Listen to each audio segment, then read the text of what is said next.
ഞാൻ നേരത്തെ ഒരു വീഡിയോ ഇട്ടിട്ടുണ്ടായിരുന്നു. റസ്മിൻ്റെ എവിക്ഷൻ ഒരു ഞെട്ടലുണ്ടാക്കിയിരിക്കുന്നത്. അതായത് അസസ്മെൻറ്റ്, ജഡ്ജ്മെൻറ്റ്, ആര് നിൽക്കണം, ആര് പോവും, ആരാണ് ഇവിടെ സ്ട്രോങ്, ആരാണ് ഇവിടെ വീക്ക് എന്നുള്ളതല്ലേ. അതിൽ അടിയറ തെറ്റിയത് എല്ലാവർക്കും റസ്മിൻ്റെ എവിക്ഷനാണ്. ഇപ്പോൾ ആരും വിചാരിച്ചില്ല, റസ്മിൻ പോലും വിചാരിച്ചില്ല. കാരണം എല്ലാവരും വിചാരിച്ച ടോപ്പ് 5 വരും, അത് ഭയങ്കര സ്ട്രോങ് ആണ്. പക്ഷേ തെറ്റി അവിടെ.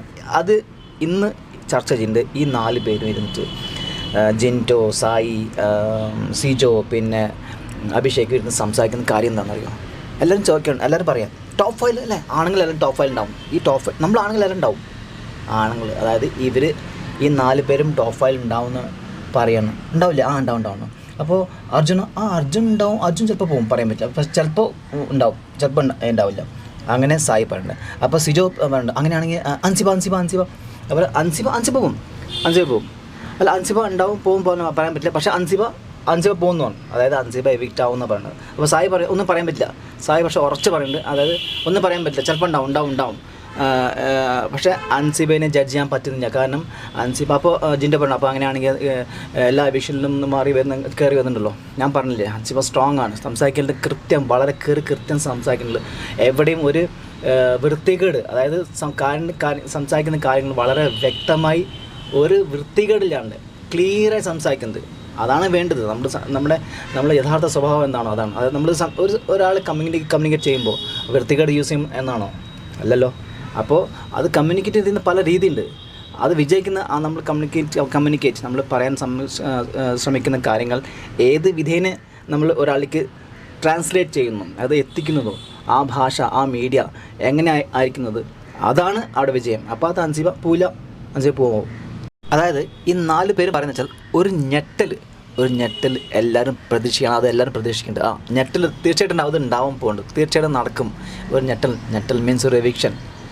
അത് മിഡ് വീക്ക് എവിക്ഷൻ ആവാം, അല്ലെങ്കിൽ പെട്ടിയാവാം, എന്ത് വേണമെങ്കിൽ ആവാം. പക്ഷേ ആക്ച്വലി ഇത് അങ്ങനെയല്ല പോവുക. പക്ഷേ എന്നാലും ഒരു ഞെട്ടൽ സംഭവിക്കാണ്ട് അത് 75 മുതൽക്ക് 80 ദിവസത്തിനുള്ള ഇടയിൽ. കാരണം പിന്നെ 20 ദിവസമേ ഉള്ളൂ.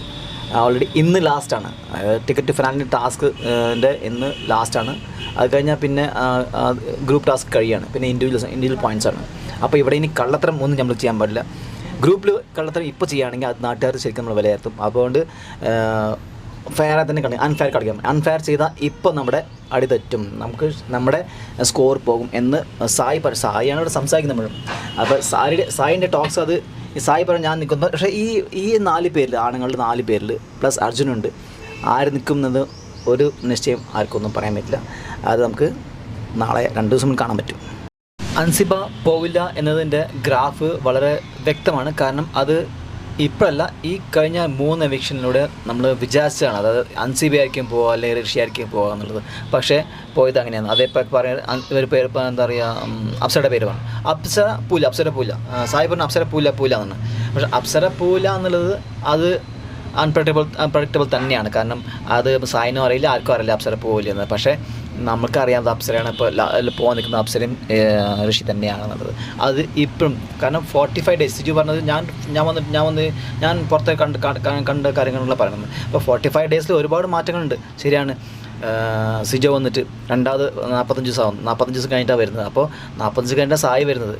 അപ്പോൾ വൈൽഡ് കാർഡായിട്ട് വരുന്നത്. അപ്പോൾ ആ 40 ദിവസത്തിൻ്റെ ഇതാണ് ഇവിടെ കാണിക്കുന്നത്. പക്ഷേ 40 ദിവസം കഴിഞ്ഞിട്ടും ഇവിടെ ഒരുപാട് മാറ്റം വന്നു. ഇപ്പോൾ നടക്കുന്ന ഒരാഴ്ചയിൽ ഓരോ ദിവസങ്ങളും മാറ്റങ്ങൾ വന്നുകൊണ്ടിരിക്കുന്നത്. ഇപ്പോൾ അൻസിബയുടെ കാര്യം എടുത്ത് പറയത്തക്ക എന്താണെന്ന് വെച്ചാൽ, ഇന്ന് കാലത്ത് നടന്ന മോർണിംഗ് ടാസ്കിൽ തന്നെ അൻസിബ വളരെ എല്ലാവരും അൻസിബയുടെ വേർഡ് പവർ, അതായത് വാക്ക് ചാതുര്യം അങ്ങനെ എല്ലാവരും ഞെട്ടിച്ചിരിക്കുക മീൻസ് അതായത് വാക്കുകളിലൂടെ പറയാൻ എന്തൊക്കെയാണ് പറയാൻ ആഗ്രഹിക്കുന്നത് കംപ്ലീറ്റ്. അതായത് ആർക്കൊക്കെ അത് ആർക്കെ കൊള്ളും, അത് കൊള്ളത്തക്ക തന്നെ വളരെ വ്യക്തമായിട്ട് അകത്തും പുറത്തുള്ള കാര്യം എത്ര ഭംഗിയായിട്ടാണ് പറഞ്ഞതെന്ന് വെച്ചാൽ അത് എല്ലാവരും ഞെട്ടിച്ചു. അതിൽ തന്നെ എല്ലാവരും ഞെട്ടിരിക്കുകയാണ്. ഇതാണ് അൻസിബ എന്നുള്ളത്. ബിഗ് ബോസ് ഹൗസിൽ ഇന്ന് വാക്ക് ചാതുര്യം കൊണ്ട് ജയിക്കാൻ പറ്റുന്നത് ജാസ്മിനോ, സിജോ ആൻഡ് നോറ. ഇവരെ വെല്ലാൻ ആർക്കും പറ്റില്ല എന്ന്. ശരി, അവർ തുടങ്ങി കഴിഞ്ഞാൽ പിന്നെ അതൊക്കെ നിർത്താൻ പറ്റില്ല. കാരണം അവരുടെ വാക്കുകൾ അമ്പുകൾ അങ്ങനെ ഇതിന് വരുന്ന പോലെ അമ്പുകൾ പറയാം പ്രശാന്നുണ്ടെങ്കിൽ. പക്ഷേ അത് കേൾക്കാൻ ആർക്കും പറ്റില്ല, അത്രയും വൃത്തികളാണ്. അപ്പോൾ അത് നമ്മൾ അവിടുന്ന് ഓടിപ്പോണം, ആൾക്കാർ ആ സീൻ വിട്ട് ഓടിപ്പോണ്. പക്ഷേ അൻസിബ അങ്ങനെയല്ല. നിർത്തി ഓരോ കാര്യങ്ങളും വളരെ വ്യക്തമായിട്ട് അത് ഇതാണ് ലിങ്ക്ഡായിട്ട് കറക്റ്റ് എത്ര വ്യക്തമായിട്ട് പറഞ്ഞാൽ അവിടെ ഒരു വേർഡ് പോലും ഒരു വാക്ക് പോലും വൃത്തികേടില്ല. And correct ലിങ്ക്ഡാണ്. ഇതിൽ ജാസ്മിനും നോറയും പെട്ടിരിക്കുന്നത് അത്രയും വ്യക്തമാക്കി കൊടുത്തു ഇന്ന് അൻസിബ മോർണിംഗ് ടാസ്കിൽ. ഇതാണ് ബിഗ് ബോസ് ഹൗസ്, ഇതാണ് ഫേക്ക്, ഇതാണ് റിയാലിറ്റി. അത് ആൾക്കാർ എങ്ങനെയൊക്കെ ഉണ്ട്, ചില സ്ക്രിപ്റ്റഡാണ്, ചില സ്ക്രിപ്റ്റഡ് ആയി വരുന്നു. സ്ക്രിപ്റ്റഡ് അല്ല ബിഗ് ബോസ്, പക്ഷേ ആൾക്കാർ ഇവിടെ സ്ക്രിപ്റ്റഡായിട്ട് വന്നേക്കുന്നത് ആരൊക്കെ ഫേക്ക് ആരൊക്കെയാണ്. ഇത് വളരെ എത്രയും വ്യക്തമായിട്ട് അൻസിബ പറയുമ്പോൾ അത് എത്ര ഭംഗിയായിട്ടാണ് ജഡ്ജ് ചെയ്യുന്നത്. അതാണ് അൻസിബ പവർ ഇവർക്ക് മനസ്സിലാവുന്നുണ്ട്.